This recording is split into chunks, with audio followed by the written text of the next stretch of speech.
When the principal made a little joke about the school's black lunch lady, she thought it would just be another laugh.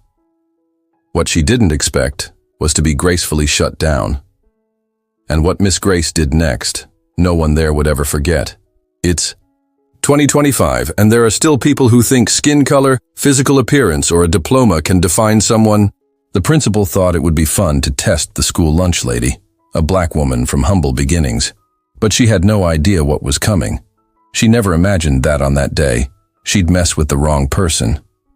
What happened next didn't just silence the school administration. It subtly and permanently shifted how everyone there saw education, respect, and humanity. And if you think this is just another feel-good story about overcoming adversity, think again, because what comes next is going to stir your emotions. At that school, prejudice didn't come in yelling. It came dressed up as jokes, as just playing around, as that smug little smile. And it was on a cool, ordinary morning, one of those days that feels too normal for surprises, that Principal Margaret Collins walked in with her usual smile, a mix of charm and sarcasm. It wasn't news to anyone that she enjoyed provoking people, especially those who seemed too fragile to push back. This time her target was Miss Grace Walker, the lunch lady. But something felt different that day, and everyone would feel it in just a moment. Miss Grace Walker always arrived at school early. She was one of the first to walk through the staff entrance every single day. A black woman, humble, born and raised in a small rural town. Daughter of farm workers, she'd learned early in life that care and kindness could be found in the simplest of things. For her, cooking was more than a job. It was an extension of the love she'd received at home since childhood. She had 2 teenage kids, Michael, 12, and Samantha, 14, who were her greatest pride. Raised with effort and deep respect, they were good students with big dreams, dreams as big as the world. Miss Grace knew that only through education could she give them the chance she never had. That's what gave purpose to her work at the school, every single day. Although most of the kids at school adored her, Miss Grace definitely noticed the occasional suspicious glances or snide remarks, mostly from the adults. It wasn't constant or overly blatant, but it was there, lingering in the small things. Sometimes it was just a fleeting expression or a careless comment, but it was enough to remind her how far people still had to go in learning what equality really means. Still, Miss Grace chose to focus on the good. She knew she was doing her part, planting seeds of empathy and humanity in every meal she prepared with love. On that particular morning, as she chopped up fresh vegetables, she felt something stirring in her chest. A strange feeling, like that day was about to bring something different into her life. The school felt like it had 2 faces, depending on who was looking. For many, it was just a warm, cheerful place full of happy kids and teens, but anyone paying close attention could sense something uncomfortable hanging in the air. And that discomfort had a name, Margaret Collins, the principal. A woman known for her strict, controlling demeanor, who loved being in charge of everything. Margaret was one of those people who took pride in her professional career, always perfectly dressed, impeccable posture. She liked to be seen as a role model in education, but there was something about her that didn't match the image. She had a habit of making prejudice-laced comments, always masked as humor, especially toward lower-ranking staff, like Miss Grace, the school's black lunch lady. To Margaret, those so-called jokes were harmless. After all, who would take seriously a simple black woman from the countryside who spent all day surrounded by pots and pans?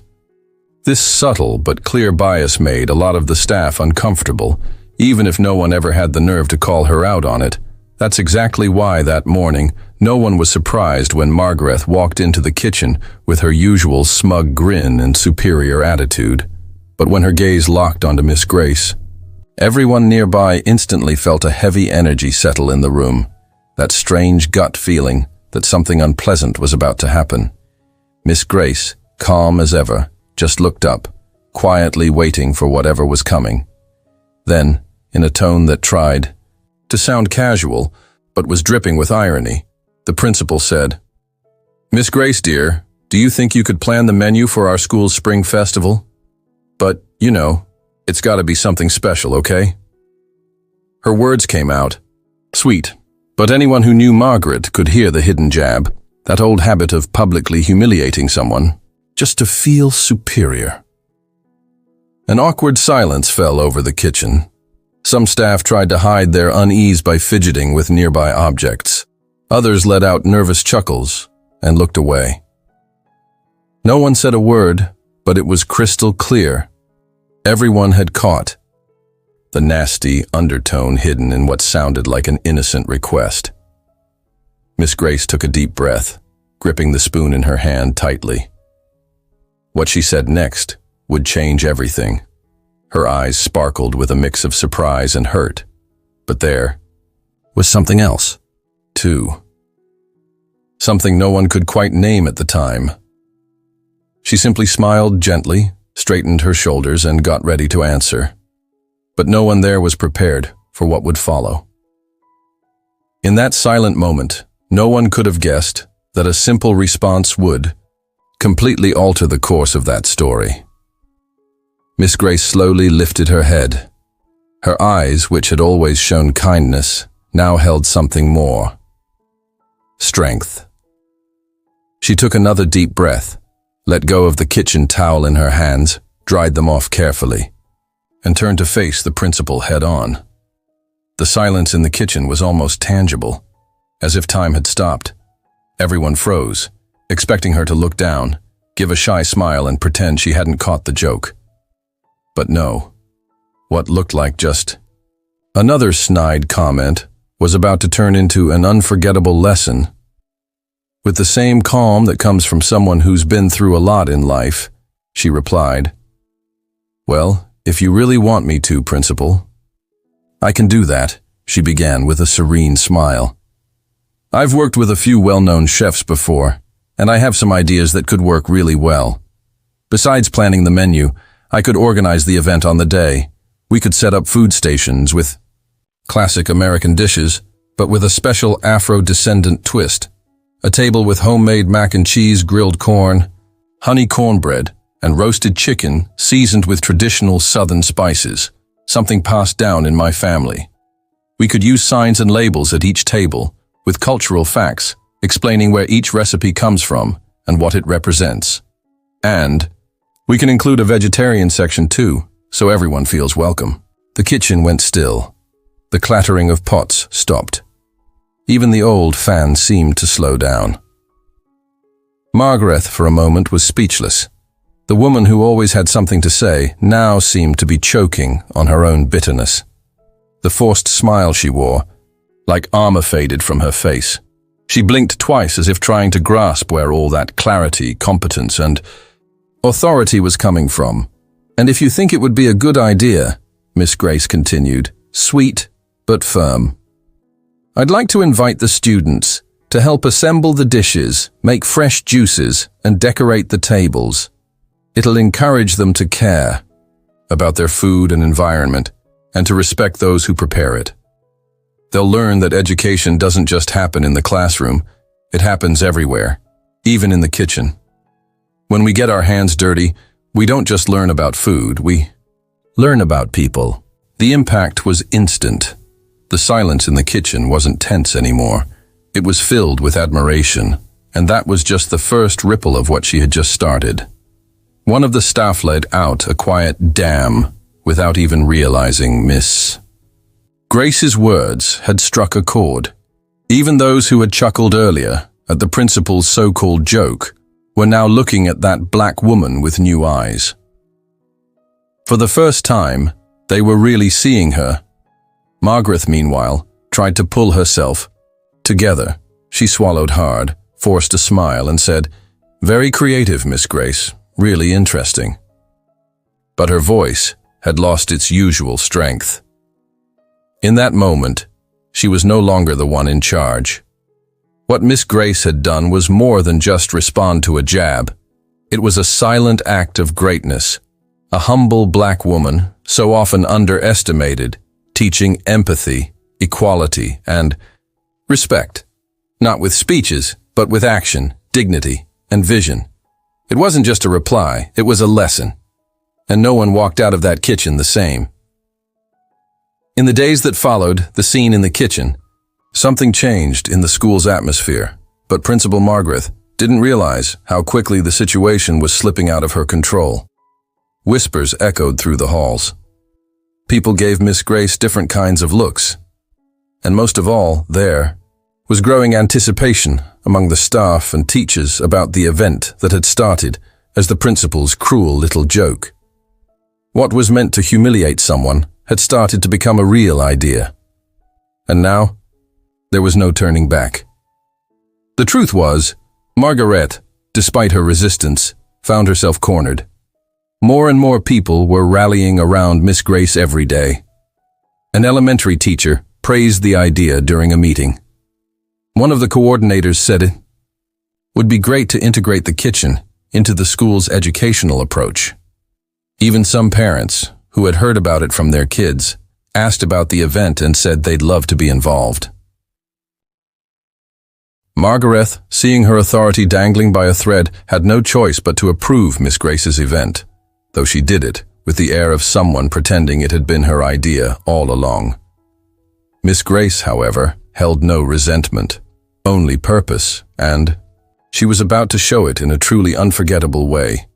She took charge of the event with natural ease, applying the same dedication she always had in the kitchen.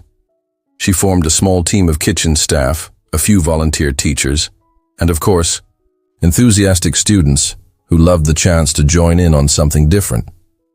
She calmly assigned tasks, organized ingredient and supply lists, held quick meetings between class breaks, and still found time to explain the meaning behind each dish to her team. She didn't just plan, she educated. On the day of the event, the cafeteria looked completely transformed, but what impressed people the most wasn't the food, the decorated tables, the aromas in the air, the well-organized food stations, homemade mac and cheese, buttered grilled corn, colorful salads, barbecue chicken, warm cornbread, all accompanied by little signs with messages like diversity. Has flavor and respect is served at the table. It was more than a lunch. It was a living lesson in empathy, equality, and humanity. The most beautiful thing, however, wasn't the decor. It was the energy. Teachers serving food side by side with students. Staff members moved to tears, seeing their dishes praised. And even Margaret, yes, the principal, walking a little slower, as if she had finally stopped to truly observe. She moved through the space with a diplomatic smile, but it was clear something had touched her. Then, in an unexpected moment, she finally said something no one had expected to hear. She walked up to Miss Grace, who was arranging plates with 2 students, and said, "Everything looks amazing. You've exceeded all expectations." And just like that, she said what no one thought she ever would. It was the most genuine thing she had said in a long time.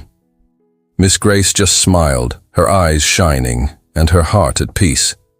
She knew she didn't need a microphone or a stage. The lesson she wanted to share was right there, being served, shared, and savored by everyone. And this was just the beginning. After that day, the school kitchen was seen in a whole new light. Miss Grace's gesture wouldn't be forgotten, not even by those who tried to erase it. And the school was never quite the same again. The story of the black lunch lady, who surprised the principal, became the talk of the hallways, the teacher's lounge, and even the kids' conversations on the playground. But more than that, she planted a seed, a rare kind of reflection that doesn't need to shout to go deep, the kind that grows from truth lived with courage. What used to be space of silent hierarchies, where some voices carried more weight than others, was now breathing a little more humanity. Something had been broken, or rather opened. And it was through the actions of a humble, often overlooked black woman that this transformation began. Little by little, people's behavior started to change. Staff began greeting Miss Grace more warmly. Teachers paused to really listen when she spoke, and the principal, though she never admitted it out loud, began to think twice before letting one of her so-called jokes slip. What started as just another workday became a quiet milestone of change. Miss Grace's gesture didn't just expose old prejudice, it revealed the beauty of overcoming it with empathy and strength. And more than teaching about food or school. Events, she taught about humanity, about the power every person holds, regardless of skin color or bank balance, when they're given space to show who they really are. And most of all, about what we lose when we choose to see people only by their appearance or job title, instead of by the story they carry. Miss Grace wasn't looking for recognition. She didn't want applause, promotions, or titles. What she wanted was something much more essential: respect. And that day, without even trying, she got far more than that. She became a symbol of a kind of strength that doesn't need to shout. Miss Grace won without hurting anyone. She claimed her space without knocking anyone down. She simply remained who she always was, and that alone was powerful. Enough to shake and transform everything. And now the question remains: how many stories like Miss Grace's are still being overlooked because of the way we've been taught to see? And the next one might be happening right in front of your eyes. How many times have you seen someone like her, quiet, invisible, humble, and assumed they had nothing to say?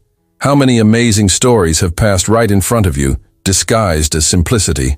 And how much longer will we pretend that skin color or someone's background determines how much they have to offer? Prejudice doesn't always scream. Sometimes it whispers.